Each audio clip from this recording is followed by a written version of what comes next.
Everyone, health exam point में आप सभी का भरपूर स्वागत है। अभी हम लोग पॉलिटी का क्विज करने जा रहे हैं, जिसमें भारतीय संविधान के विकास में जो भी प्रक्रियाएं हुई, जिसमें जो भी कंपनी द्वारा और ब्रिटिश ताज द्वारा जितने भी अधिनियम लागू किए गए थे, उनसे प्रश्न एग्जाम में पूछा जाता है। उसे हम MCQ के माध्यम से कवर करने जा रहे हैं, तो आप लोग वीडियो को पूरा देखिएगा। और यदि आप हमारे चैनल पे नए हैं तो हेल्थ एग्जाम पॉइंट चैनल को सब्सक्राइब कर लीजिए, ताकि आने वाले वीडियो का नोटिफिकेशन आपको मिलता रहे। तो चलिए हम अपनी वीडियो की शुरुआत करते हैं।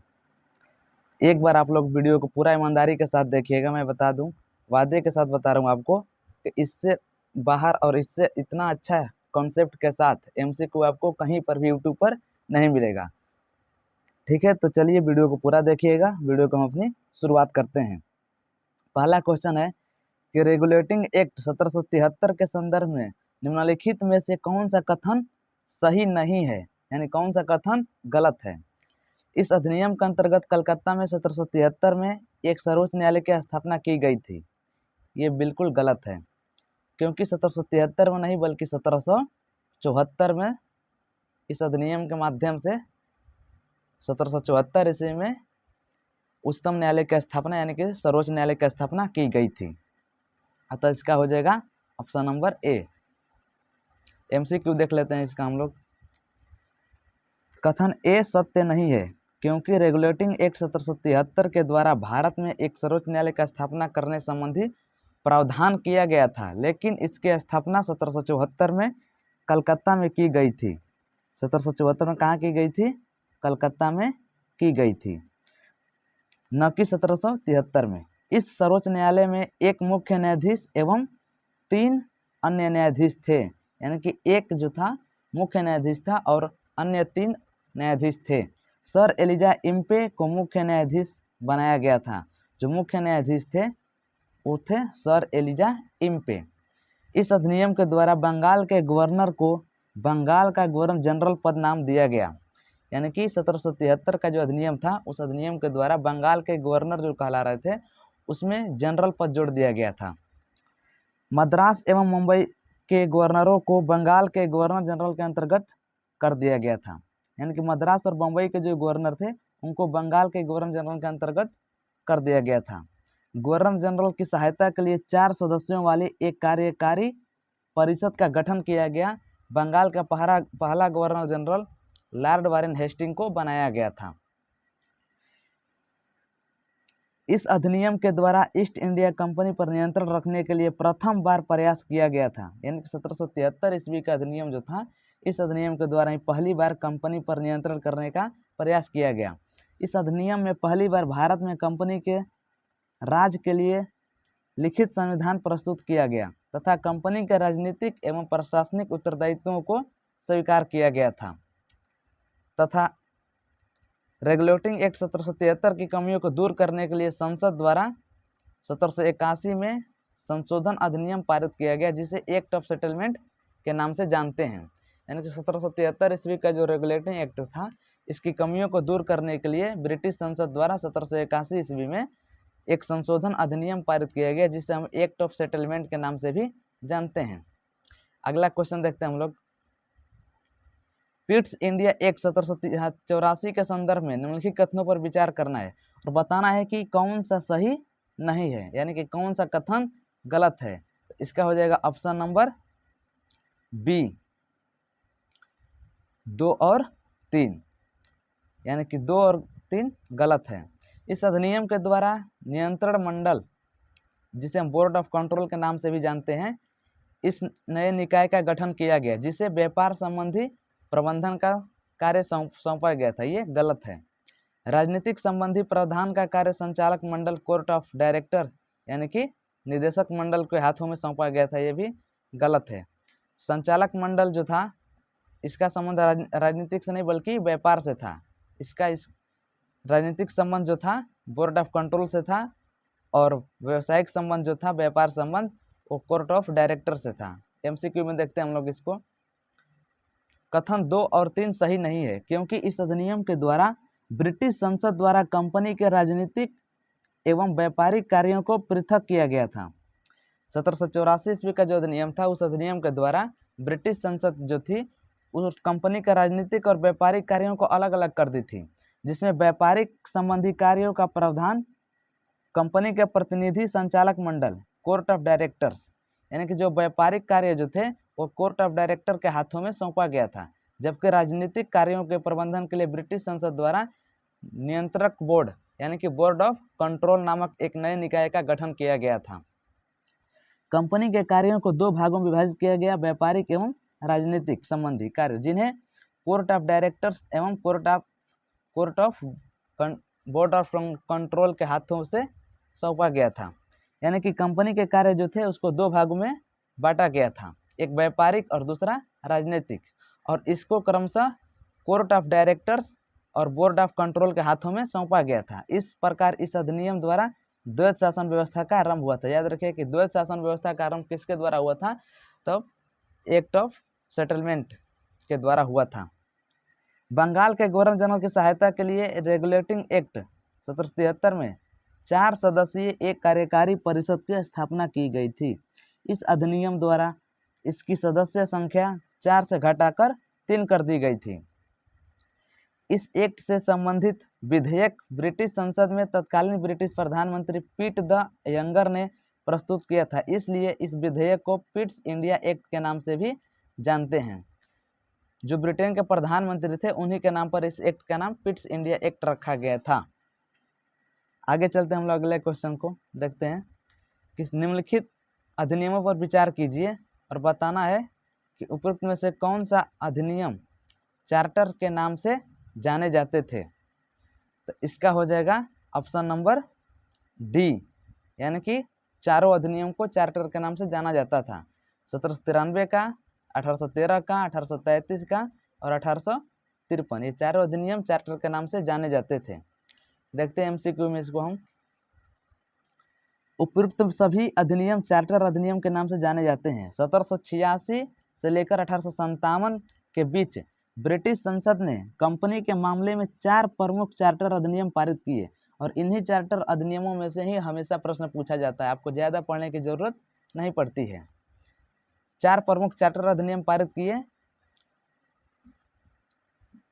20-20 वर्ष के अंतराल पर। इन्हें चार्टर अधिनियम इसलिए कहा जाता है क्योंकि इन अधिनियमों के द्वारा कंपनी की आज्ञा पत्र अवधि बढ़ाने के साथ साथ कंपनी के अधिकार, कंपनी के सरकार के बीच संबंध, कंपनी के भारतीय प्रशासन में समय समय पर महत्वपूर्ण बदलाव किए गए थे। यानी कि चार्टर अधिनियम कहने की वजह इसलिए है क्योंकि ब्रिटिश संसद जो थी कंपनी पर शासन चला रही थी इंग्लैंड में बैठकर, और वहाँ से कंपनी के चार्टर अधिनियम के माध्यम से कंपनी के अधिनियमों को बनाती रही और कंपनी और सरकार के बीच संबंध को बनाती रही, और उसके बाद अलग अलग समय पर महत्वपूर्ण बदलाव भी करती रही। आगे देखते हैं हम लोग, निम्नलिखित में से कौन सा कथन असत्य है, यानी कि कौन सा कथन गलत है। तो इसका हो जाएगा ऑप्शन नंबर बी, बाकी सब सत्य है। 1813 के चार्टर एक्ट के द्वारा भारत में कंपनी के व्यापारिक एकाधिकार को पूर्णतः समाप्त कर दिया गया था, ये गलत है, बल्कि इसमें 20 वर्षों के लिए बढ़ा दिया गया था। आगे देखते हैं हम लोग एमसीक्यू में। कथन भी गलत है क्योंकि 1813 के चार्टर एक्ट द्वारा भारत में कंपनी के व्यापारिक एकाधिकार को समाप्त कर दिया गया, परंतु चाय एवं चीन पर कंपनी का व्यापारिक एकाधिकार बना रहा। 1813 के चार्टर एक्ट द्वारा भारत में ईसाई धर्म के प्रचारकों की अनुमति प्रदान की गई थी। इनके 1813 ईस्वी की जो चार्टर अधिनियम थी उस अधिनियम के द्वारा भारत में ईसाई धर्म के प्रचार की अनुमति दी गई थी, ताकि भारत में ईसाई धर्म का प्रचार किया जाए और लोगों का धर्म बदला जाए। 1813 के चार्टर एक्ट के तहत गवर्नर जनरल की परिषद में विधि सदस्य के रूप में चौथे सदस्य की नियुक्ति की गई। लॉर्ड मैकाले को विधि सदस्य के रूप में नियुक्त किया गया था। 1833 के चार्टर एक्ट के तहत गवर्नर जनरल की परिषद में एक विधि सदस्य के रूप में चौथे सदस्य की नियुक्ति की गई थी, जिसमें चौथा सदस्य लॉर्ड मैकाले जो थे वो विधि सदस्य के रूप में नियुक्त किए गए थे। इनकी अध्यक्षता में भारत में पहला विधि आयोग गठित किया गया था, यानी कि लॉर्ड मैकाले की अध्यक्षता में विधि आयोग का गठन किया गया था। 1833 के चार्टर एक्ट के तहत बंगाल के गवर्नर जनरल को भारत का गवर्नर जनरल कहा जाने लगा था। 1833 का जो चार्टर एक्ट है इसके तहत बंगाल के जो गवर्नर जनरल थे अब वो भारत के कहने लगे थे। गवर्नर जनरल की सरकार भारत की सरकार एवं उसकी परिषद भारतीय परिषद कहलाई। लॉर्ड विलियम बेंटिक भारत के प्रथम गवर्नर जनरल बने। भारत के जो प्रथम गवर्नर जनरल बनने वाले थे वो थे लॉर्ड विलियम बेंटिक। 1833 के चार्टर एक्ट द्वारा भारत में दास प्रथा को गैर कानूनी घोषित कर दिया गया था। यानी कि 1833 का जो चार्टर अधिनियम था, इसमें दास प्रथा जो था उसको गैर कानूनी घोषित कर दिया गया था, उस पर उसको खत्म करने की बात की जा रही थी इस अधिनियम के तहत। और 1833 का चार्टर एक्ट में यह प्रावधान किया गया कि कंपनी के प्रदेशों में रहने वाले किसी भी भारतीय को धर्म, वंश, रंग, जन्म आदि के आधार पर कंपनी में किसी पद के लिए अयोग्य नहीं ठहराया जाएगा। यानी कि 1833 का जो चार्टर एक्ट था उसमें यह प्रावधान दिया गया था कि कंपनी के प्रदेश में रहने वाले, यानी कंपनी का कंपनी जो थी जितने भी क्षेत्र पर अधिकार करके रखी हुई थी, उस क्षेत्र में रहने वाले किसी भी व्यक्ति को, यानी कोई भी भारतीय को धर्म, वंश, रंग, जन्म एवं आदि के आधार पर कंपनी में किसी भी पद के लिए अयोग्य नहीं ठहराया जाएगा। परंतु कोर्ट ऑफ डायरेक्टर्स के विरोध के कारण इस प्रावधान को समाप्त कर दिया गया। आगे चलकर यह प्रावधान प्रशासन में भागीदारी का मुख्य आधार बना। अगला क्वेश्चन देखते हैं हम लोग कि चार्टर एक्ट 1853 के विषय में निम्नलिखित में कौन सा कथन सही नहीं है, यानी कौन सा कथन गलत है, उसको बताना है। तो इसमें हो जाएगा ऑप्शन नंबर डी। इस अधिनियम ने भारतीय विधान परिषद को बजट पर बहस करने की शक्ति प्रदान की। ये बिल्कुल गलत है। बजट पर बहस करने की शक्ति 1892 का अधिनियम में दिया गया था। ये 1853 का अधिनियम की बात कर रहा है, बाकी सब सही है। चार्टर अधिनियमों की श्रृंखला में यह अंतिम अधिनियम था, बिल्कुल सही है। इस अधिनियम के द्वारा सिविल सेवकों की भर्ती एवं चयन हेतु खुली प्रतियोगिता प्रारंभ की गई थी, ये भी सही है। इस अधिनियम के द्वारा गवर्नर जनरल के लिए एक विधान परिषद का भी गठन किया गया था, यह भी बिल्कुल सही है। लेकिन बजट पर बहस करने का अधिकार इस अधिनियम के तहत नहीं दिया गया था। आगे देखते हैं एमसीक्यू में। कथन डी असत्य है क्योंकि विधान परिषद को बजट पर बहस करने की शक्ति भारत परिषद अधिनियम 1892 के द्वारा दी गई थी। 1793 से 1853 के दौरान पारित किए गए चार्टर अधिनियमों की श्रृंखला में यह अंतिम अधिनियम था, यानी कि 1853 का अधिनियम जो था वो अंतिम अधिनियम था। इस अधिनियम द्वारा सिविल सेवकों की भर्ती एवं चयन हेतु खुली प्रतियोगिता की व्यवस्था प्रारंभ की गई थी। 1854 की बात है, उस समय भारतीय सिविल सेवा के संबंध में मैकाले समिति का गठन किया गया था, यानी मैकाले समिति का गठन किया गया था भारतीय सिविल सेवा के संबंध में 1854 ईस्वी में। गवर्नर जनरल की परिषद में कानून निर्माण में सहायता देने के लिए 6 नए सदस्यों की नियुक्ति की गई थी। इस प्रकार गवर्नर जनरल के लिए विधान परिषद अस्तित्व में आया, जिसे भारतीय विधान परिषद कहा गया। इस विधान परिषद ने लघु संसद की तरह कार्य किया। इस प्रकार पहली बार गवर्नर जनरल की परिषद के विधायी एवं प्रशासनिक कार्यों को अलग किया गया था। विधायी एवं प्रशासनिक कार्यों को अलग किया गया था कौन सा अधिनियम के तहत? 1853 के अधिनियम के तहत, ठीक है। और मैकाले समिति की स्थापना भी 1854 ईस्वी में 1853 के अधिनियम के तहत किया गया था। आगे देखते हैं हम लोग। इस अधिनियम के तहत पहली बार भारतीय विधान परिषद में अस्थायी प्रतिनिधित्व प्रारंभ किया गया। इस अधिनियम के तहत पहली बार जो है भारतीय विधान परिषद में अस्थायी प्रतिनिधित्व प्रारंभ किया गया था। आगे देखते हैं हम लोग कि इस अधिनियम द्वारा बंगाल के लिए एक पृथक यानी अलग से लेफ्टिनेंट गवर्नर की नियुक्ति की गई एवं गवर्नर जनरल को बंगाल के शासन भार से मुक्त कर दिया गया। आगे देखते हैं हम लोग, यानी कि लेफ्टिनेंट गवर्नर जनरल की नियुक्ति की गई, उस समय बंगाल के गवर्नर जनरल को इस काम से मुक्ति कर दिया गया, यानी उसका भार हटा दिया गया। अब आगे देखते हैं क्वेश्चन को हम लोग। भारत शासन अधिनियम 1858 के संदर्भ में उन्हें कथनों पर विचार करना है। इस अधिनियम के द्वारा भारत के राज्य सचिव नामक एक पद का सृजन किया गया। कंपनी में कोर्ट ऑफ डायरेक्टर्स के बोर्ड एवं बोर्ड ऑफ कंट्रोल की व्यवस्था बनी रही। गवर्नर जनरल पद नाम को बदलकर वायसराय कर दिया गया। लॉर्ड विलियम बेंटिक भारत के प्रथम वायसराय बने। बताने के निम्नलिखित कौन सा सही है? तो इसमें ऑप्शन नंबर बी यानी कि 1 और 3 सत्य है, तीसरा और पहला सत्य है। इस अधिनियम के द्वारा भारत के राज्य सचिव नामक पद का निर्माण किया गया था। 1858 का जो भारत शासन अधिनियम था, चार्टर अधिनियम याद रखिएगा, चार्टर अधिनियम जो था 1853 तक था। 1858 में ब्रिटिश ताज का शासन चलता है, इसलिए यह भारत शासन अधिनियम कहलाता है। यानी भारत पर अब डायरेक्ट ब्रिटेन की सरकार का शासन था, कंपनी की शासन समाप्त कर दी गई थी 1857 के विद्रोह के तहत। अतः चार्टर अधिनियम का अंतिम अधिनियम जो था 1853 ही था। 1858 का अधिनियम भारत शासन अधिनियम है। इस अधिनियम पर विचार करने कहा गया और पूछ रहा है कि कौन सा कथन सत्य है। इसमें कथन पहला और तीसरा सत्य है।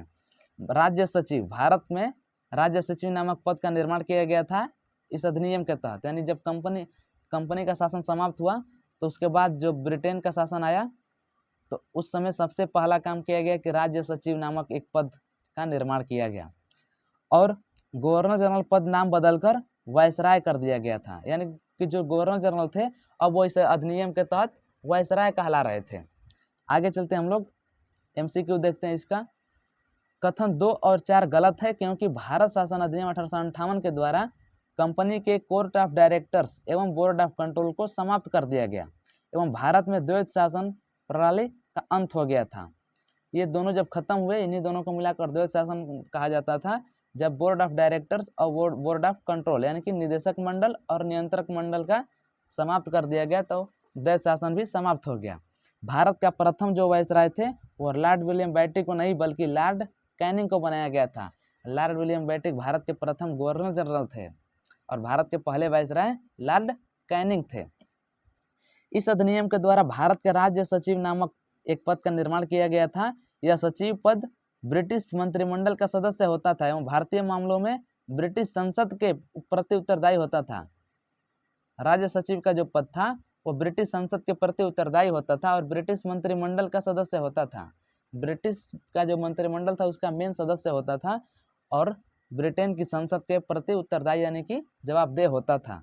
भारतीय प्रशासन पर नियंत्रण की संपूर्ण शक्ति राज्य सचिव में निहित थी। यानी कि भारतीय प्रशासन पर जो कंट्रोल करने की पूरी शक्ति थी वो राज्य सचिव पर निहित थी। अब भारतीय सचिव की सहायता के लिए 15 सदस्यीय एक परिषद यानी काउंसिल ऑफ इंडिया का गठन किया गया। याद रखिएगा कि सचिव के लिए 15 सदस्यों की एक परिषद बनाई गई थी। यह परिषद एक सलाहकार समिति थी। परिषद का अध्यक्ष भारत का सचिव को बनाया गया था। ठीक है। गवर्नर जनरल का पद वायसराय कहलाने लगा क्योंकि इस अधिनियम के तहत कंपनी के शासन को समाप्त कर दिया गया। अब भारत पर सीधा शासन महारानी विक्टोरिया के अधीन चलाया जा रहा था। गवर्नर जनरल अब सम्राट के प्रतिनिधि की हैसियत से कार्य करने लगा था। यानी कि जो गवर्नर जनरल था अब वो भारत में जैसे राजा होते थे वैसे काम करने लगा था। अब शासन की देखभाल सचिव के हाथों में दे दिया गया था। सचिव जो था ब्रिटिश मंत्रिमंडल का सदस्य होता था और ब्रिटेन की संसद के प्रति उत्तरदायी होता था। आगे देखते हैं हम लोग। संचालक मंडल, नियंत्रक मंडल एवं गवर्नर जनरल की सभी शक्तियां परिषद सहित भारत के सचिव में केंद्रित कर दी गई थी।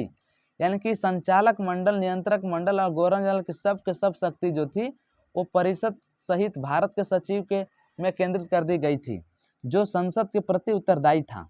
भारत सचिव की परिषद जो थी उसको निगमित निकाय घोषित किया गया, जिस पर इंग्लैंड एवं भारत में दावा किया जा सकता था। यानी कि भारतीय सचिव की परिषद जो थी वो निगमित निकाय घोषित किया गया था, जिस पर इंग्लैंड एवं भारत में दावा किया जा सकता था। नई व्यवस्था का प्रारंभ महारानी विक्टोरिया की घोषणा के साथ हुई, जिसकी घोषणा इलाहाबाद में आयोजित एक विशेष दरबार में 1 नवंबर 1858 को की गई थी। अतः कथन 1 एवं 3 सही है।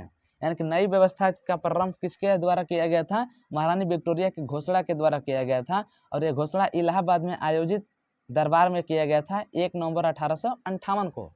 याद रखिए कि नई व्यवस्था से प्रश्न पूछता है बहुत बार। नई व्यवस्था जो है इलाहाबाद में आयोजित किया गया था। अगला क्वेश्चन देखते हैं हम लोग। भारतीय परिषद अधिनियम 1861, भारतीय परिषद अधिनियम 1861 के विषय में निम्नलिखित में से कौन सा कथन असत्य है? इस अधिनियम के द्वारा पहली बार भारतीय प्रतिनिधियों को कानून बनाने की प्रक्रिया में शामिल किया गया था। बिल्कुल सत्य है ये वाला। पूछ रहा है कौन सा कथन असत्य है? इस अधिनियम में विकेंद्रीकरण प्रक्रिया प्रारंभ की गई, ये भी सत्य है। कानून बनाया गया था, विकेंद्रीकरण किया गया था, यानी कि सत्ता का बंटवारा विकेंद्रीकरण कहलाता है। तो सत्ता का बंटवारा किया गया था और कानून बनाने की प्रक्रिया में इंडियन को भी शामिल किया जा रहा था। इस अधिनियम ने वायसराय को अध्यादेश निकालने की शक्ति प्रदान की, जिसकी अवधि 1 वर्ष थी। ये बिल्कुल गलत है। इस अधिनियम ने कैनिंग के द्वारा प्रारंभ की गई पोर्टोफोलियो प्रणाली को मान्यता प्रदान दी। बिल्कुल सही है ये वाला। एमसीक्यू देखते हैं हम लोग, ऑप्शन नंबर सी होगा, यानी कि कथन सी जो है वो असत्य है, क्योंकि यह अधिनियम वायसराय को आपातकाल में परिषद की संतुष्टि के बिना अध्यादेश जारी करने की शक्ति प्रदान करता है, परंतु इस अवधि 1 वर्ष नहीं बल्कि 6 माह होती थी। जो समय जो था वो 1 माह नहीं बल्कि 6 माह होता था। इस अधिनियम के द्वारा पहली बार भारतीय प्रतिनिधियों को कानून बनाने की प्रक्रिया में शामिल किया गया था और 1862 में लॉर्ड कैनिंग द्वारा 3 भारतीयों, एक बनारस के राजा, पटियाला के महाराजा और सर दिनकर राव को गैर सरकारी सदस्य के रूप में विधान परिषद में मनोनीत किया गया था। याद रखिएगा कि 1862 की बात है, उस समय लॉर्ड कैनिंग जो था भारत का गवर्नर वायसराय था, उसने 3 भारतीयों को बनारस के राजा, पटियाला के महाराजा, पटियाला जो कि पंजाब में पड़ता है, और बनारस के राजा एवं सर दिनकर राव को गैर सरकारी सदस्य के रूप में, यानी नॉन गवर्नमेंट मेंबर जो थे, उनके रूप में विधान परिषद में मनोनीत किया गया था। इस अधिनियम द्वारा रेगुलेटिंग एक्ट 1773 में प्रारंभ की गई केंद्रीकरण की प्रवृत्ति को बदल दिया गया। विकेंद्रीकरण की प्रक्रिया प्रारंभ की गई थी। केंद्रीकरण यानी कि सिर्फ एक जगह शक्ति पावर जो है वो एक के हाथों में रहेगा, ये प्रक्रिया समाप्त हो गई थी। अब विकेंद्रीकरण सत्ता का बंटवारा कर दिया गया था। मद्रास एवं बम्बई प्रेसिडेंसियों को विधायी शक्तियां पुनः प्रदान की गई। इस अधिनियम के आधार पर बंगाल 1862, उत्तर पश्चिमी सीमा पर 1866 एवं पंजाब 1897 विधान परिषद का गठन किया गया था।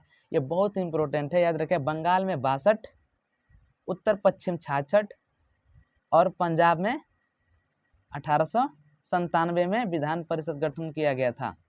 इस अधिनियम में लॉर्ड कैनिंग द्वारा 1859 में प्रारंभ की गई पोर्टोफोलियो प्रणाली को मान्यता प्रदान किया गया था। याद रखिएगा कि लॉर्ड कैनिंग द्वारा पोर्टोफोलियो प्रणाली को मान्यता प्रदान किया गया था इस अधिनियम के द्वारा। आगे देखते हैं हम लोग अगला क्वेश्चन। भारत परिषद अधिनियम 1909 के संदर्भ में निम्नलिखित में कौन सा कथन सत्य है? तो इसका हो जाएगा ऑप्शन नंबर बी, यानी केवल 2। भारत परिषद अधिनियम 1909 के संदर्भ में कौन सा कथन सत्य है? इस अधिनियम के द्वारा पहली बार विधान परिषद को बजट पर बहस करने की शक्ति प्राप्त हुई। ये बिल्कुल गलत है। 1892 में यह बात किया गया था। इस अधिनियम के द्वारा सांप्रदायिक निर्वाचन प्रणाली की शुरुआत हुई। यह बिल्कुल सत्य है, यानी कि निर्वाचन प्रणाली सांप्रदायिक यानी कि जातिगत आधार पर निर्वाचन किया जाना शुरुआत हुआ था 1909 में। इसको हम लोग मार्ले मिंटो सुधार कहते हैं। यह अधिनियम मॉन्टेगू चेम्सफोर्ड सुधार के नाम से जाना जाता है। ये बिल्कुल गलत है, मार्ले मिंटो सुधार के नाम से जाना जाता है। आगे देखते हैं एमसीक्यू।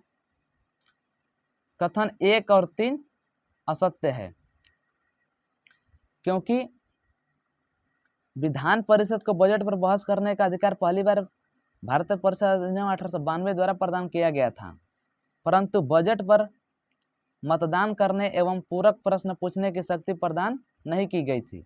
बजट पर मतदान करने एवं पूरक प्रश्न पूछने की सार्वजनिक शक्ति के विषयों पर प्रस्ताव पेश करने की शक्ति विधान परिषद को भारतीय परिषद अधिनियम 1909 के द्वारा प्राप्त हुई।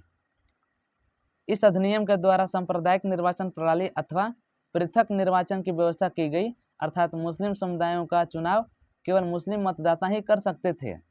इस अधिनियम को मार्ले मिंटो सुधार के नाम से जाना जाता है, न कि मॉन्टेगू चेम्सफोर्ड के सुधार से। मार्ले भारत के सचिव और लॉर्ड मिंटो भारत के वायसराय थे।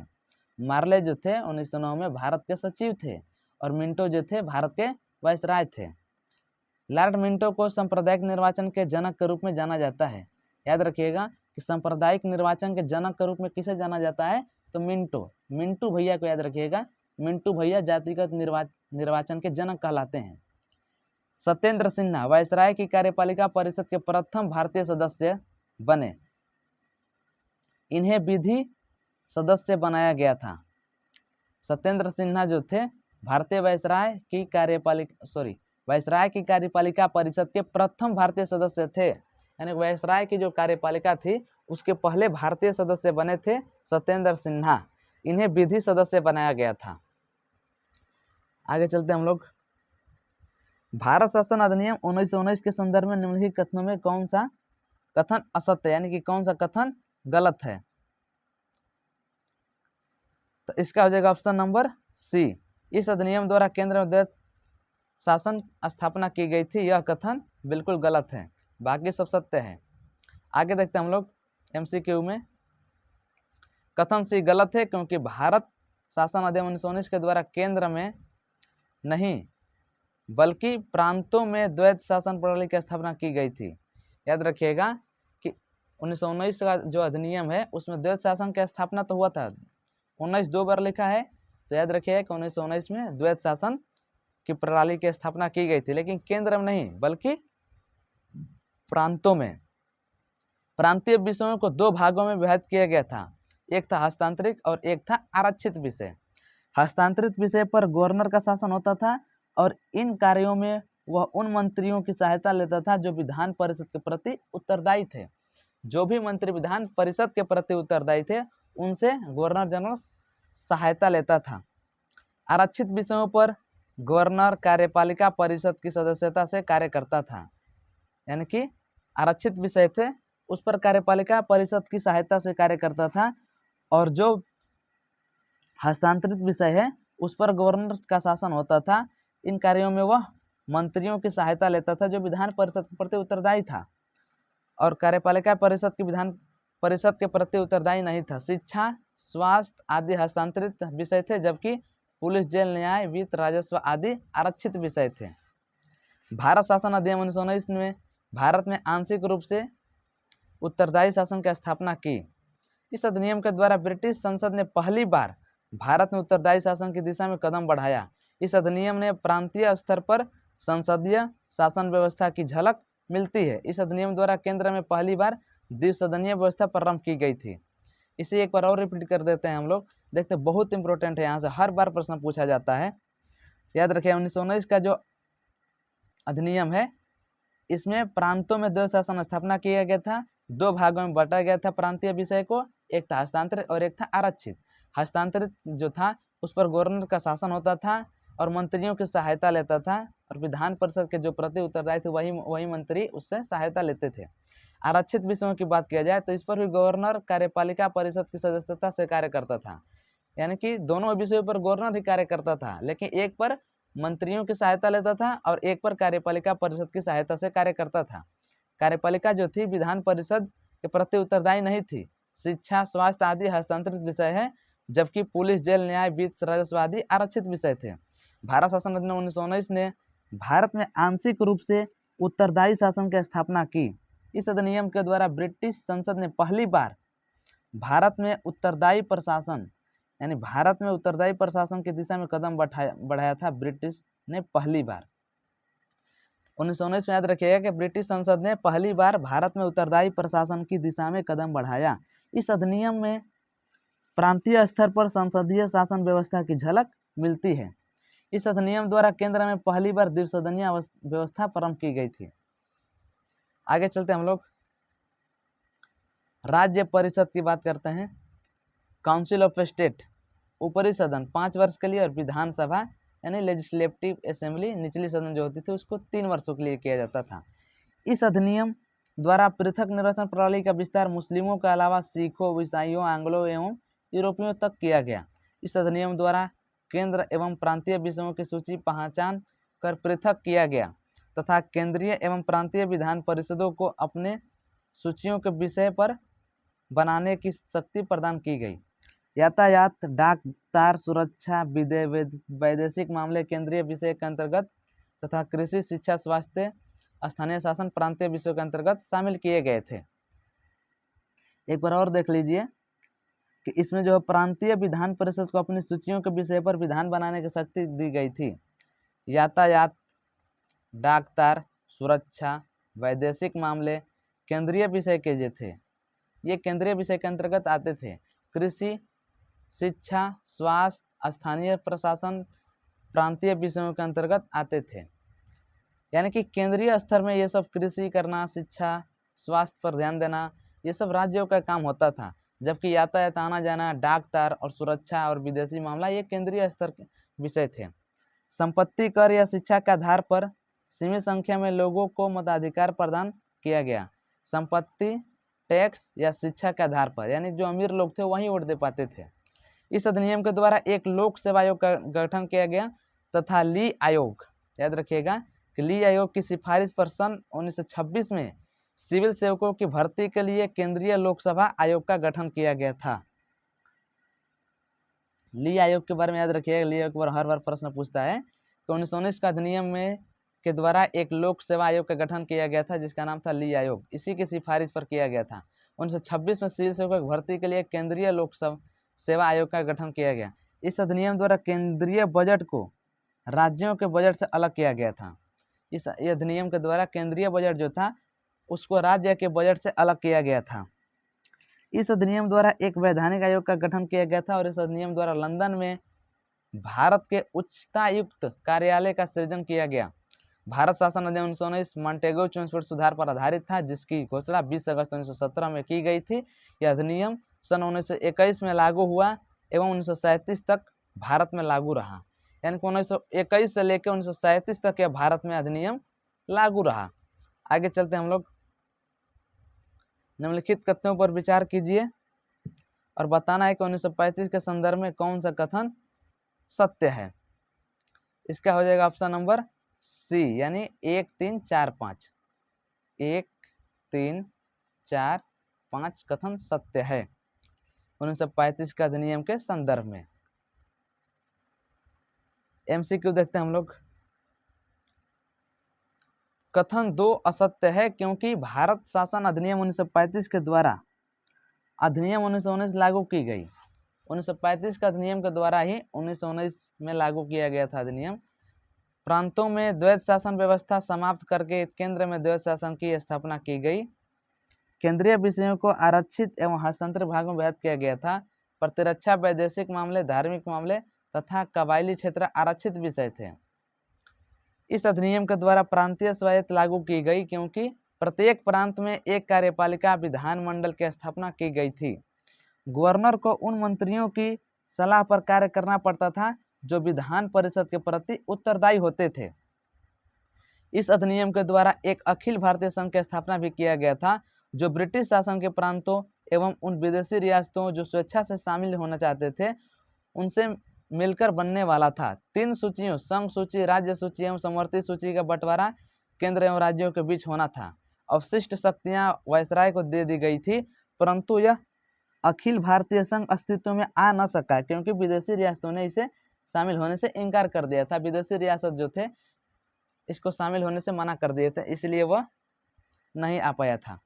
इस अधिनियम द्वारा संघ की राजधानी दिल्ली में एक संघीय न्यायालय का प्रावधान किया गया था।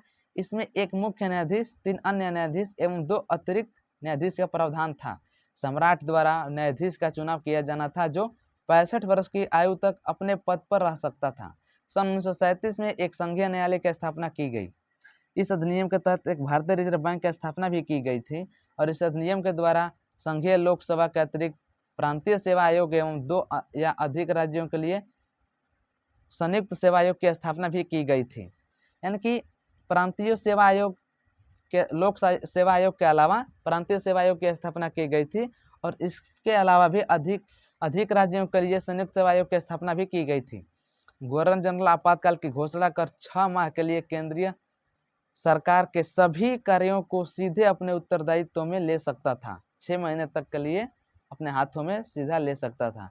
आगे देखें, निम्नलिखित में से कौन सा कथन सही नहीं है, यानी कौन सा कथन गलत है। ऑप्शन नंबर इसका हो जाएगा सी।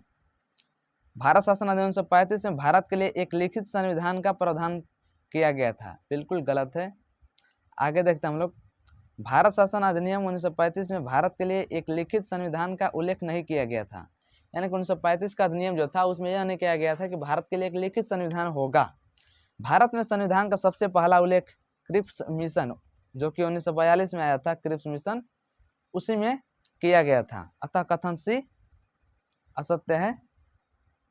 भारत शासन अधिनियम 1935 के प्रावधानों के अनुरूप 1937 में वर्मा को भारत से अलग कर दिया गया था। यानी कि भारत शासन अधिनियम जो 1935 है, इसी के प्रावधानों के अनुरूप 1937 में वर्मा को भारत से अलग कर दिया गया था। वर्तमान में भारत में राष्ट्रपति को जो अध्यादेश अनुच्छेद 123 निकालने की शक्ति है, वह भारत शासन अधिनियम 1935 से प्रेरित है। यानी कि अध्यादेश जारी करने की शक्ति अनुच्छेद 123 में दिया गया है राष्ट्रपति को, यह जो है वो भारत शासन अधिनियम 1935 से ही लिया गया है। भारत शासन अधिनियम 1935 में प्रांतीय स्वायत्त का प्रावधान किया गया था। इसके तहत एक प्रांतीय कार्यपालिका एवं प्रांतीय विधानमंडल का प्रावधान किया गया था। इस अधिनियम द्वारा प्रांतीय स्तर पर पहली बार द्विसदनीय विधानमंडल की स्थापना की गई थी। 6 प्रांतों में 2 सदनों की व्यवस्था थी, मद्रास, बम्बई, बंगाल। यानी कि 6 प्रांत जो थे उसमें 2 सदनीय व्यवस्था थी, मद्रास, बम्बई, बंगाल, बिहार, संयुक्त प्रांत और असम। केवल 6 ही याद रखिएगा कि केवल 6 ही राज्यों में यह व्यवस्था थी। भारत शासन अधिनियम 1935 में श्वेत पत्र पर आधारित है, जिसे विभिन्न गोलमेज सम्मेलन में परिणाम स्वरूप तैयार किया गया था। गोलमेज सम्मेलन के दौरान तैयार किया गया था। आगे देखते हैं हम लोग, संविधान सभा के विषय में निम्नलिखित में से कौन से कथन सत्य हैं? इसका हो जाएगा ऑप्शन नंबर सी, यानी कि 1, 2 और 4। भारतीय संविधान सभा की बात करें तो यह बहुदलीय निकाय थी, बिल्कुल सत्य है। इसके सदस्यों का चुनाव सीमित मताधिकारों के आधार पर किया गया था, यानी कि सीमित यानी कि लिमिट मताधिकार थे। इसकी रचना कैबिनेट मिशन के प्रस्ताव पर आधारित थी। कैबिनेट मिशन 1946 में आया था। कैबिनेट मिशन 1946 में आया था, उसी के आधार पर किया गया था। आगे देखते हैं हम लोग एमसीक्यू में। कथन सी गलत है, क्योंकि संविधान सभा के सदस्यों का निर्वाचन जनता द्वारा प्रत्यक्ष रूप से नहीं किया गया था, बल्कि 1935 में स्थापित जो प्रांतीय विधानसभाओं के सदस्यों द्वारा अप्रत्यक्ष विधि से किया गया था। यानी कि 1935 में स्थापित जो प्रांतीय विधानसभाओं के सदस्य जो थे, उनके द्वारा अप्रत्यक्ष विधि से यानी इनडायरेक्ट मेथड से किया गया था। संविधान सभा की रचना वैसी थी जैसा कि कैबिनेट मिशन 1946 में प्रस्तावित था।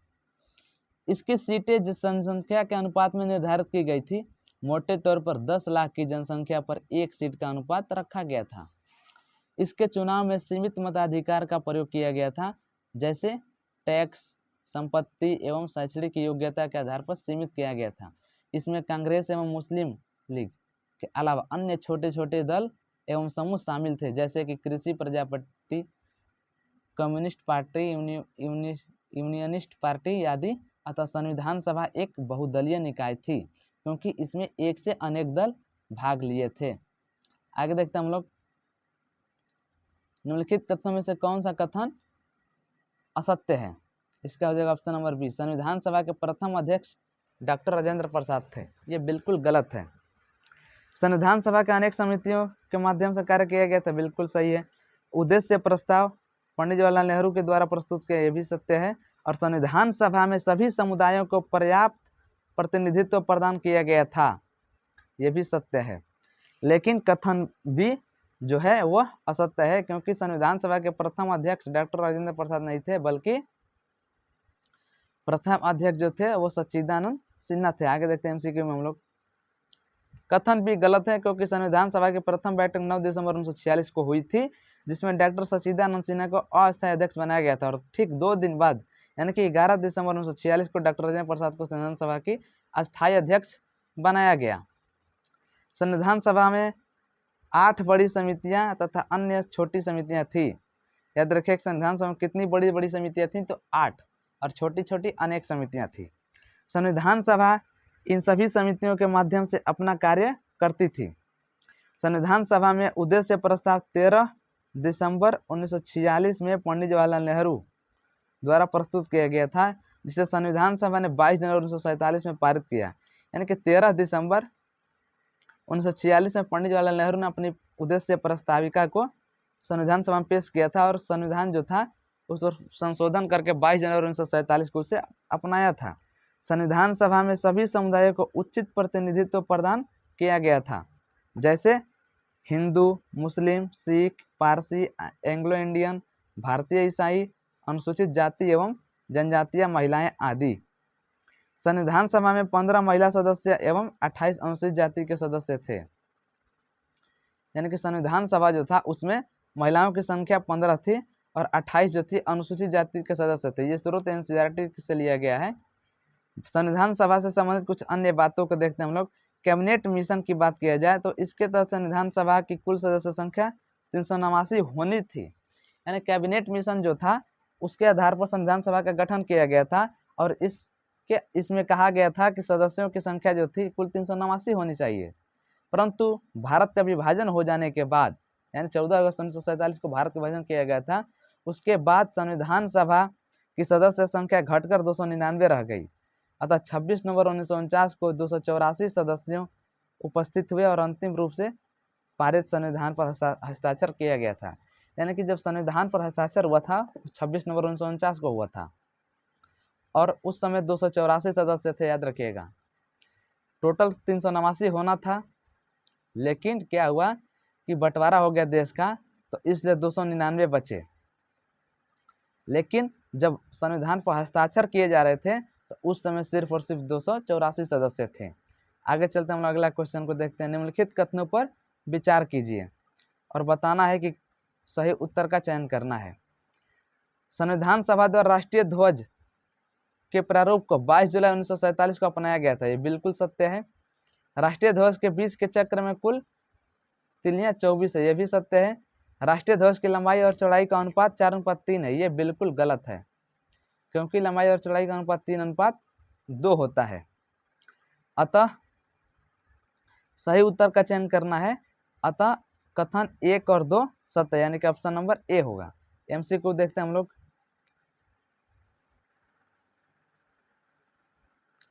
कथन 3 गलत है, क्योंकि राष्ट्रीय ध्वज की लंबाई और चौड़ाई का अनुपात 3:2 होता है। संविधान सभा की कुल 12 बैठकें आयोजित की गई थी। याद रखिएगा कि संविधान सभा कुल कितनी बैठकें थी? बैठक 12 थी। अंतिम बैठक जो थी 24 जनवरी 1950 को आयोजित की गई थी, जब इसके सदस्यों ने संविधान पर हस्ताक्षर किए थे।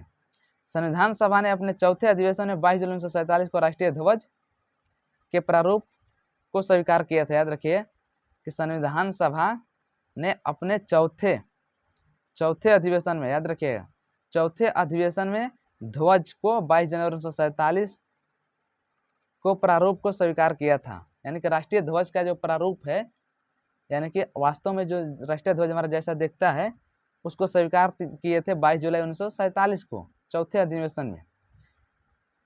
राष्ट्रीय ध्वज के बीच के चक्र में कुल तिलियों की संख्या 24 है। संविधान सभा से संबंधित कुछ अन्य फैक्ट यानी तथ्य को देखते हैं हम लोग, जो कि एग्जाम के लिए बहुत इंपॉर्टेंट है। संविधान सभा से कुछ अन्य फैक्ट। ग्रेनविल ऑस्टिन ने अपनी पुस्तक द इंडियन कॉन्स्टिट्यूशन में लिखा है, यानी कि ग्रेनविल ऑस्टिन जो थे उन्होंने अपनी पुस्तक लिखी है द इंडियन कॉन्स्टिट्यूशन। याद रखिएगा, द इंडियन कॉन्स्टिट्यूशन जो है वो पुस्तक किसने लिखी है? तो ग्रेनविल ऑस्टिन ने। उसमें लिखा है कि संविधान सभा एक दलीय निकाय है, सभा ही कांग्रेस है और कांग्रेस ही भारत है। इस पुस्तक में लिखा गया ऑस्टिन के द्वारा कि भाई संविधान सभा एक दलीय निकाय है, इसमें सिर्फ एक ही दल है। वैसे दल तो बहुत थे, लेकिन इनके द्वारा, इनकी नज़र में, ऑस्टिन सर के महोदय की नज़र में सिर्फ एक ही दल है और वो दल है कांग्रेस, और कांग्रेस ही भारत है। लॉर्ड विस्काउंट ने संविधान सभा को हिंदुओं का निकाय कहा है। विस्काउंट जो थे ये बिल्कुल विषैला बोल रहे थे। सभी हिंदुओं का निकाय है सभा, संविधान सभा को हिंदुओं का निकाय कहा, यानी सिर्फ उसमें हिंदू ही हैं। विंस्टन चर्चिल ये प्रधानमंत्री थे उस समय, आज़ादी के समय। संविधान सभा ने भारत के केवल एक बड़े समुदाय का प्रतिनिधित्व किया है। यानी कि विंस्टन चर्चिल जो थे, इनके अनुसार यह कहा जा रहा है कि संविधान सभा ने भारत के केवल एक बड़े समुदाय का प्रतिनिधित्व है। आइवर जेनिंग्स, इनके अनुसार भारतीय संविधान निर्माताओं ने भारतीय संघ में अल्पसंख्यक हितों एवं भावनाओं को न्यूनतम रखने का प्रयास किया है। आगे देखते हैं हम लोग, निम्नलिखित में से कौन सा कथन असत्य है? ये चेक करना है कि निम्नलिखित में से कौन सा कथन असत्य है। भारतीय संविधान बनने में 2 वर्ष 11 माह 18 दिन लगे थे, बिल्कुल सत्य है। भारतीय संविधान के निर्माण होने तक संविधान सभा की कुल 11 बैठकें हुई थी, ये असत्य है। संविधान सभा ने राष्ट्रीय गान को 26 जनवरी 1950 को अपनाया था, ये भी गलत है। संविधान सभा निर्माण संबंधी सर्वप्रथम विचार 1934 में प्रस्तुत किया गया था, ये सत्य है। अतः ऑप्शन नंबर क्या हो जाएगा? सी। आगे देखते हैं हम लोग। कथन सी असत्य है क्योंकि संविधान सभा द्वारा राष्ट्रीय गान एवं गीत 24 जनवरी 1950 में अपनाया गया था। 24 जनवरी 1950 को डॉक्टर राजेंद्र प्रसाद को भारत का राष्ट्रपति भी चुना गया था और अंतिम बैठक भी थी। कुल 12 बैठक हुई थी, जिसमें अंतिम बैठक 12वीं बैठक 24 जनवरी 1950 को हुआ था। उसमें राष्ट्रपति डॉक्टर राजेंद्र प्रसाद को चुना गया था। भारतीय संविधान को बनने में 2 वर्ष 11 महीने और 18 दिन लगे। इसमें संविधान सभा के कुल 11 बैठकें आयोजित की गई थी, लेकिन 12 बैठकें हुई थी, यहाँ पर गलत दिया है। प्रथम बैठक 9 से 23 दिसंबर 1946 में एवं 11वीं बैठक 14 से 26 नवंबर 1949 में आयोजित की गई थी। संविधान सभा की अंतिम बैठक 24 जनवरी 1950 को आयोजित की गई। इस बैठक में संविधान सभा के सदस्यों ने संविधान पर हस्ताक्षर किए थे। नई संसद के निर्माण तक संविधान सभा अंतरिम संसद के रूप में कार्य करती रही। भारत में संविधान सभा गठन का विचार सबसे पहले 1934 में पहली बार भारत में वामपंथी आंदोलन के नेता, याद रखिएगा कि भारत में जो वामपंथी आंदोलन के नेता थे M.N. राय के द्वारा रखा गया था 1934 में, ठीक है। परंतु भारतीयों की ओर से संविधान सभा की मांग रखने का प्रथम प्रयास 1934 में स्वराज पार्टी द्वारा किया गया। उसने एक प्रस्ताव पारित कर कहा कि वयस्क मताधिकार के आधार पर निर्वाचित भारतीय प्रतिनिधियों की एक संविधान सभा होगी जो संविधान का निर्माण करेगी। इसके बाद 1935 में भारतीय राष्ट्रीय कांग्रेस ने पहली बार भारत के संविधान के निर्माण के लिए आधिकारिक रूप से संविधान सभा के गठन की मांग की थी। अगला क्वेश्चन देखिए, निम्नलिखित में से कौन संविधान प्रारूप समिति के सदस्य नहीं थे? प्रारूप समिति में बता दूं मैं आपको कि 7 सदस्य थे। इसके अध्यक्ष जो थे अंबेडकर जी थे। प्रारूप समिति के अध्यक्ष अंबेडकर जी थे। इसमें 7 सदस्य होते थे कुल। इसमें पूछ रहा है कि 7 सदस्यों में कौन से सदस्य नहीं थे? JB Kripalani, Patel, Iyengar, अलादी Krishna Iyengar, TT Krishnamachari. इसमें हो जाएगा सरदार पटेल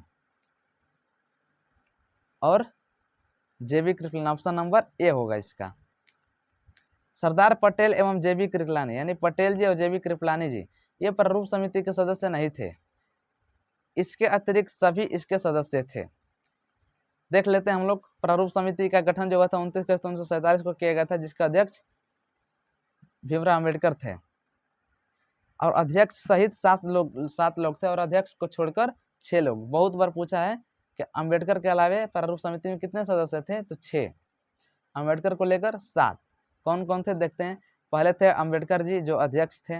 उसके बाद अयंगर यानी N गोपालास्वामी अयंगर, अलादी कृष्ण स्वामी अय्यर, डॉक्टर KM मुंशी भी थे और सैयद मोहम्मद सादुल्ला भी थे और N माधवराव, इनके स्थान पर BL मित्र आए थे। TT कृष्णाचारी DP खेतान की मृत्यु के बाद आए थे। संविधान सभा एवं प्रारूप के संबंध में कुछ अन्य बातें देखते हैं हम लोग।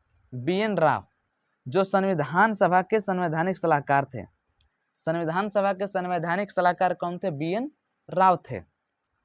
इनके द्वारा संविधान का पहला प्रारूप तैयार किया गया था, यानी कि संविधान का सबसे पहला प्रारूप BN राव द्वारा तैयार किया गया था। इसीलिए कहा जाता है कि ये संवैधानिक सलाहकार थे। इसके मूल प्रारूप में 243 अनुच्छेद एवं 13 अनुसूचियां थी, यानी कि उस समय 243 अनुच्छेद एवं 13 अनुसूचियां थी इनके मूल प्रारूप में। KM मुंशी की बात किया जाए, KM मुंशी संविधान प्रारूप समिति के मूलतः एकमात्र कांग्रेसी सदस्य थे। KM मुंशी जो हैं वे संविधान प्रारूप समिति के मूलतः एकमात्र कांग्रेसी सदस्य थे। प्रारूप समिति में सिर्फ एक ही कांग्रेस के सदस्य थे जो थे वो थे KM मुंशी। याद रखिए, बहुत इंपॉर्टेंट है ये कि प्रारूप समिति में 7 सदस्य थे, जिसमें KM मुंशी जो थे ये एक ऐसे सदस्य थे जो कांग्रेस के सदस्य थे। सिर्फ और सिर्फ एक ही सदस्य थे जो कांग्रेस के थे। डॉक्टर अंबेडकर संविधान सभा में बम्बई प्रेसिडेंसी से निर्वाचित हुए थे, यानी अंबेडकर जो थे वो संविधान सभा में बम्बई प्रेसिडेंसी की तरफ से निर्वाचित किए गए थे। आगे देखते हैं हम लोग। पहली बार बंगाल से, दूसरी बार मुंबई से संविधान सभा में। आगे देखते हैं हम लोग संचालन समिति, मिलान करना सूची 1 को सूची 2 से। संचालन समिति के अध्यक्ष कौन थे? प्रांतीय के अध्यक्ष, संघीय और मूल अधिकार उप समिति के अध्यक्ष कौन थे? तो हम बता दें यहाँ पर कि मूल अधिकार उप समिति का अध्यक्ष, संचालन समिति जो थी उसके अध्यक्ष थे डॉक्टर राजेंद्र प्रसाद। प्रांतीय संविधान समिति के अध्यक्ष जो थे वो थे पंडित जवाहरलाल नेहरू। संघीय संविधान समिति की बात किया जाए तो वो थे पटेल और मूल अधिकार समिति के जेबी कृपलानी। यानी कि इसका ऑप्शन नंबर हो जाएगा सी 4, 3, 1, 2। यानी कि संचालन समिति के जो थे डॉक्टर राजेंद्र प्रसाद हो जाएगा, और बी का हो जाएगा दूसरा प्रांतीय संविधान समिति जो था, अरे सॉरी इसको देखते हैं हम लोग, ऑप्शन नंबर सी होगा। तो इसका हो जाएगा, एक बार देख लेते हैं, थोड़ा सा मिस्टेक हो गया। संचालन समिति का अध्यक्ष राजेंद्र प्रसाद, ध्वज समिति के भी यही थे। दूसरा हो जाएगा बी का हो जाएगा तीसरा, प्रांतीय संविधान समिति के अध्यक्ष कौन थे? पटेल जी थे, प्रांतीय पटेल। प्रारूप होता तो अम्बेडकर होते, याद रखिए, यहाँ पर मिस्टेक हो जाता है बच्चों से। सी का हो जाएगा पहला, संघीय संविधान समिति के पंडित जवाहरलाल नेहरू थे, और मूल अधिकार उप समिति के जेबी कृपलानी मूल अधिकार। ठीक है, तो आगे देखते हैं हम लोग MCQ इसका। संविधान सभा के द्वारा संविधान निर्माण से संबंधित विभिन्न कार्यों को करने के लिए कई समितियां गठन किया गया था। यानी संविधान सभा के द्वारा ही संविधान निर्माण से संबंधित अलग अलग कार्य जो थे उनको करने के लिए कई समितियों का गठन किया गया था, जिसमें 8 बड़ी समितियां थी और बहुत सारी छोटी छोटी समितियां थी। जो 8 समितियां थी उसे जानना बहुत ही महत्वपूर्ण है। तो आइए देखते हैं हम लोग उन समितियों के बारे में। संघ शक्ति समिति, जिसके अध्यक्ष जवाहरलाल नेहरू जी थे, और संघीय जो थी इसके अध्यक्ष भी जवाहरलाल नेहरू थे।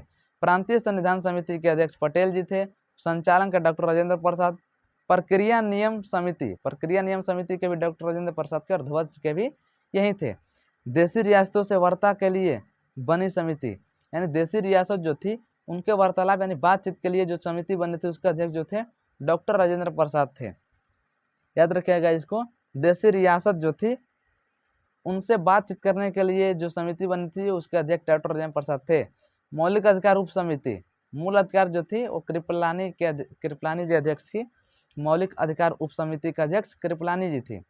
अल्पसंख्यक की बात किया जाए तो अल्पसंख्यक उप समिति का अध्यक्ष HG मुखर्जी। अल्पसंख्यक HG, अल्प से याद रखिएगा, ए से अल्प, ए से HC मुखर्जी। सलाहकार समिति या परामर्शदाता समिति पटेल। याद रखिएगा कि एग्जाम में इस टाइम क्या है ना कि एग्जाम में जैसे पूछ रहा है कि सलाहकार समिति, इसके बारे में नहीं पूछेगा परामर्शदाता समिति के बारे में, इसके हो जाएंगे पटेल जी। नोट में देख लेते हैं कि मौलिक अधिकार उप समिति एवं अल्पसंख्यक उप समिति सलाहकार समिति की उप समितियां थी। प्रारूप समिति के अध्यक्ष डॉक्टर राजेंद्र प्रसाद थे। राष्ट्रीय ध्वज के राजेंद्र प्रसाद थे। प्रारूप समिति के अंबेडकर जी थे। प्रारूप समिति के अध्यक्ष अंबेडकर जी, और प्रांतीय पूछता तो पटेल जी हो जाते। राष्ट्रीय ध्वज संबंधी तदर्थ समिति डॉक्टर राजेंद्र प्रसाद। राज्यों से वार्ता के लिए नई बनी समिति पंडित जवाहरलाल नेहरू जी थे। यानी कि राज्यों से बातचीत करने के लिए जो समिति बनी थी वो उसके अध्यक्ष जो थे पंडित जवाहरलाल नेहरू थे। आगे देखते हैं अगला क्वेश्चन। भारत एवं अमेरिका के संविधान के विषय में कथन में कौन सा प्रावधान एक समान था? इसका हो जाएगा ऑप्शन नंबर डी। संविधान के निर्वाचन यानी व्याख्या के लिए एक स्वतंत्र न्यायपालिका पाई जाती थी। यही समानता है भारत एवं अमेरिका के संविधान के विषय में कि भारत के संविधान के निर्वाचन में के लिए एक स्वतंत्र न्यायपालिका होती है। आगे देखते हैं MCQ में। डी सत्य है क्योंकि अमेरिका एवं भारत के संविधान के निर्वाचन के लिए एक स्वतंत्र न्यायपालिका पाई जाती है जिसे न्यायिक पुनरावलोकन की शक्ति प्राप्त है। भारत में एकल नागरिकता का प्रावधान किया गया है, जबकि संयुक्त राज्य अमेरिका में केंद्र एवं राज्यों के लिए अलग अलग नागरिकता का प्रावधान है। केंद्र के लिए अलग और राज्य के लिए अलग नागरिकता का प्रावधान है, लेकिन भारत में ऐसा नहीं है। भारत में एकहरी न्यायपालिका है, जबकि अमेरिका में न्यायपालिका की द्वैतता है, अर्थात केंद्र एवं राज्य की अपनी अपनी न्यायपालिका है। भारत में एकहरी न्यायपालिका है, जबकि अमेरिका में न्यायपालिका की द्वैतता है, यानी दो न्यायपालिका, अर्थात एक केंद्र और एक राज्य के लेवल पर।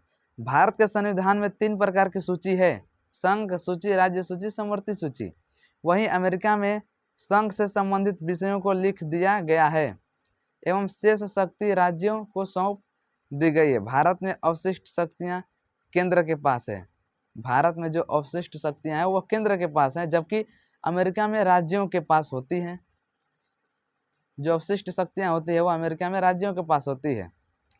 लिखित संविधान का प्रारंभ अमेरिका से हुआ, परंतु अमेरिका का संविधान विश्व का सबसे छोटा लिखित संविधान है। लिखित संविधान का प्रारंभ सबसे पहले अमेरिका से ही हुआ, और जबकि अमेरिका का ही संविधान सबसे छोटा लिखित संविधान है, जिसके मूल संविधान में केवल 7 अनुच्छेद है। याद रखिएगा कि अमेरिका के जो मूल संविधान है उसमें कितने अनुच्छेद हैं, तो सिर्फ और सिर्फ 7 अनुच्छेद हैं। वहीं भारत का संविधान विश्व का सबसे बड़ा लिखित संविधान है। भारत के मूल संविधान में 395 अनुच्छेद और 22 भाग एवं 8 अनुसूचियां हैं। अब 12 अनुसूचियां की कर दी गई है। आगे देखते हैं हम लोग निम्नलिखित भारत एवं ब्रिटिश संविधान के संदर्भ में निम्नलिखित में से कौन सा कथन सत्य है। दोनों देशों में संसदीय प्रणाली का प्रावधान है, बिल्कुल सत्य है। दोनों देशों में एक स्वतंत्र न्यायपालिका का प्रावधान है, गलत, यानी कि यही सत्य है, ऑप्शन नंबर ए हो जाएगा। कथन ए सही है, क्योंकि भारत में ब्रिटेन में संसदीय प्रणाली अपनाया गया है। इसमें वास्तविक एवं नाम मात्र कार्यपालिका का प्रावधान है। एकरा में सिर्फ वास्तविक और नाम मात्रा की कार्यपालिका का प्रावधान है। सामूहिक उत्तरदायित्व प्रणाली को अपनाया गया, अर्थात कार्यपालिका विधानमंडल के प्रति उत्तरदायी रहती है। अमेरिका में अध्यक्षात्मक प्रणाली को अपनाया गया है। अमेरिका जो है उसमें अध्यक्षात्मक प्रणाली को अपनाया गया है।